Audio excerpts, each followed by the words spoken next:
Hello, so the first thing we're going to need for this project is the molds, a stick. We have some liquid dye in order to color our resin. Then I have side B and side A of clear cast epoxy. We will also need a small measuring cup. We will need some more color. This is in a powder form, so we'll try to experiment a little bit with that. We have some gold leaves. Then we will need some mold release. And we have some flowers that we can put in our resin. First thing you're going to do is make sure you put on gloves when you're mixing resin, just because it can get really sticky and it protects your hands. Then we will get our measuring cup and put in equal parts of side A and side B of the clear cast epoxy.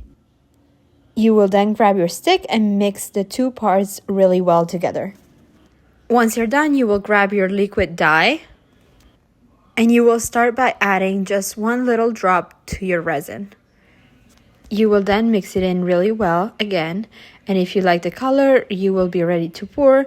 If you want it more intense, you will add more.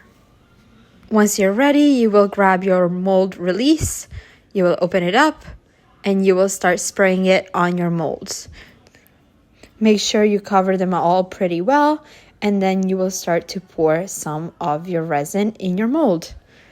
Once you've done like a little first layer, you can like spread it around a little bit better, and you will start grabbing whatever you want to put inside of it. So we'll start adding the gold leaves, for example, and we'll add them wherever we want to put them. And once we are happy with where we've placed them, we will start pouring more of the resin on top of our project. Just make sure you let it sit until it gets hard. I will also create another video on how to use the powder dye and how to do different techniques. So check it out.